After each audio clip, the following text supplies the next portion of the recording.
ఓం ఓం నమో భగవతే వాసుదేవాయ. ఆత్మబంధువులందరికీ నమస్కారం. 573వ నామం సర్వదృగ్వ్యాస అనే నామం. సూర్యుడు సర్వానికి సాక్షిగా ఉంటాడు. అంటే ఆయన ఉంటాడు, అన్నిటినీ చూస్తూ ఉంటాడు, అన్నిటి యందు ఆయన ప్రకాశాన్ని వెదజల్లుతూ ఉంటాడు. కానీ ఆయన దేనిని ఆయన అదే అంటుకోడు.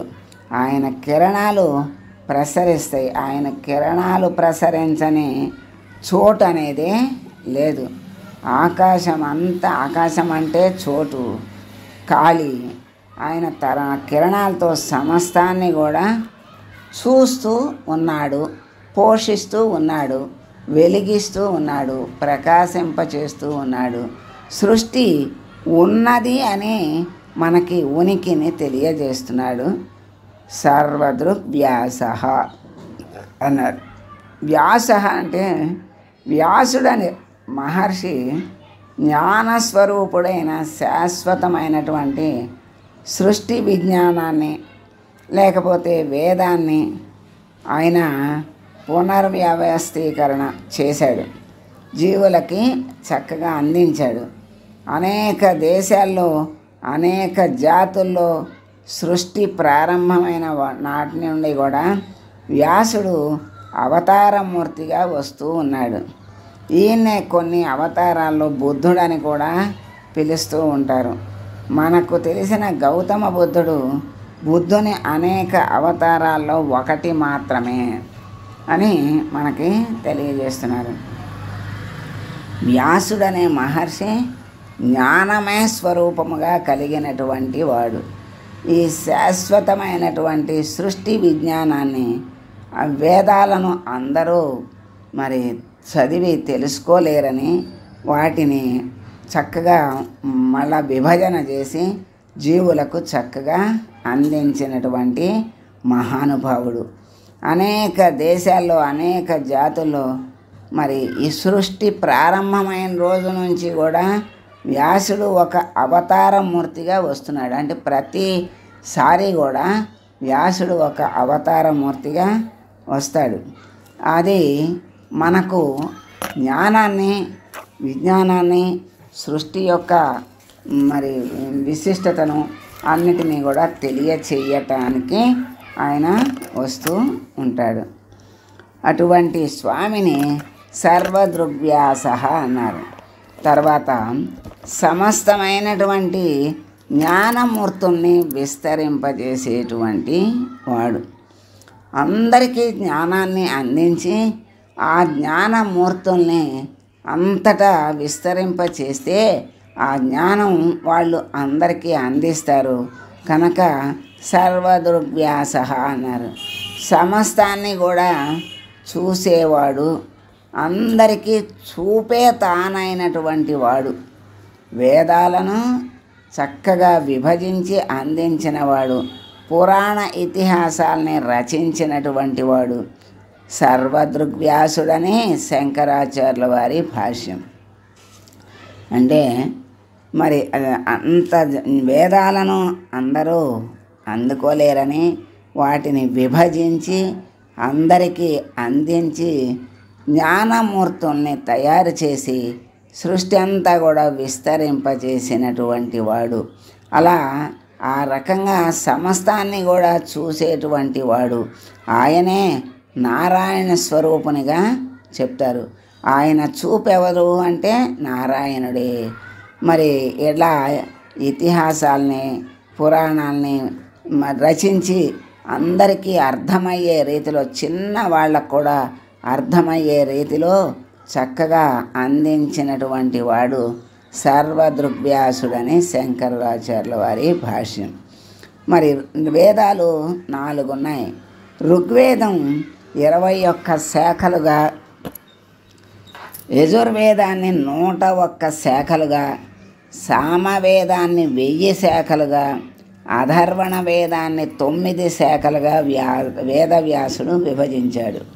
అంటే 4 వేదాలు ఒక వేదాన్ని ఋగ్వేదాన్ని 21 భాగాలు చేశాడు, యజుర్వేదాన్ని 101 భాగాలు చేశాడు, సామవేదాన్ని 1000 భాగాలు చేశాడు, అధర్వణ వేదాన్ని 9గా చేశాడు. అంటే వాటి వాటి యొక్క స్థితిని బట్టి ఎక్కువ భాగాలను చేసి అందించాడు. అందువల్ల వ్యాసో నారాయణో హరిహి అన్నారు. వ్యాసుడంటే ఎవరో కాదు, సాక్షాత్తు నారాయణుడేనని విజ్ఞులు భావించారు.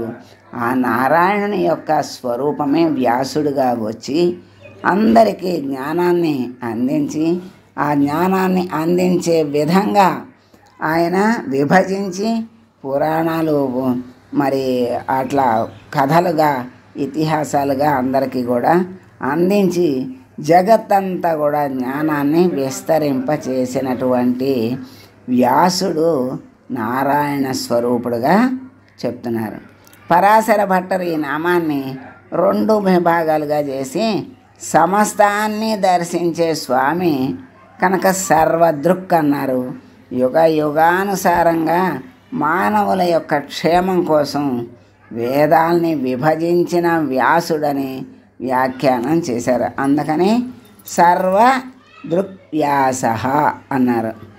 సత్యసంధులు వారు కూడా దీన్ని 2 నామాలుగా భావించి మొదటి నామానికి పరాశర వ్యాఖ్యను అనుసరించారు. వ్యాస అంటే సర్వోత్తముడని, బుద్ధిని అన్ని వైపులకు నడిపేవాడని అర్థం చెప్పారు. తత్వజ్ఞులు స్వామిని ఓం సర్వదృగ్వ్యాసాయ నమః అని ప్రశంసిస్తూ ఉన్నారు. అట్లా సర్వదృగ్వ్యాస అయినటువంటి స్వామి మరి వ్యాసుని రూపంలో జగత్తులోకి దిగి వచ్చి మరి వేదాలను భాగాలు చేసి అందరికీ అందించి ఆ అందరితో సర్వానికి జ్ఞానాన్ని వ్యాపింపజేసి మరి ఆ వ్యాసుడు జ్ఞానమూర్తి అయ్యాడు, నారాయణ స్వరూపుడే అన్నారు. ప్రతి యుగమందు సంకుచిత భావులు అల్పతరాయువులు సుదర్గతి కులునైన మర్చులక గమ్యముల్ స్వకృతంబులున్ సుశాశ్వతములునైన వేద తరుశాఖలుదా విభజించినట్టి సన్నుతుడు పరాశర ప్రియ తనూజుడు నా హరి పుట్టే నర్మిలిన్ అన్నారు. అంటే స్వామి ప్రతి యుగంలో కూడా వ్యాసుని రూపంలో అవతరించి జ్ఞానాన్ని అందరికీ అందిస్తున్నాడు అని చెప్పారు కదా. అదే ఆ వేదాల్ని భాగాలు చేసే శాఖలుగా చేసి తేలికగా అందరికీ అందించారని మనకి చెప్పిన భావాన్ని ఇక్కడ పద్యం రూపంలో చెప్పారు. అలా పరాశర భట్టరు నామాన్ని 2 భాగాలుగా చేశారు. మరి సత్యసంధుల వారు కూడా 2 భాగాలుగా చేశారు. అంటే సర్వదృక్కు వ్యాస అన్నారు. అట్లా చేసిన అంతటినీ దర్శించేవాడు, అంతటికి జ్ఞానాన్ని అందించేవాడు నారాయణ స్వరూపుడుగా వ్యాసుడిని చెప్పారు. కనుక సర్వదృగ్వ్యాస అయినటువంటి స్వామిని మనం ప్రార్థిస్తూ, స్వామి సమస్తమైనటువంటి జ్ఞానాన్ని మాకు ప్రసాదించి ఈ అజ్ఞాన అంధకారము నుండి బయటికి తీసుకొచ్చి సమస్త జ్ఞానాన్ని చక్కని జ్ఞానాన్ని మాకు ప్రసాదించి మమ్మల్ని అనుగ్రహించి నీ దరికి చేర్చుకో స్వామి అని వేడుకుంటూ మంగళం పాడదాం. మంగళం కౌసలేంద్రాయ మహనీయ గుణాత్మనే సర్వలోక శరణ్యాయ సాధురూపాయ మంగళం. ఓం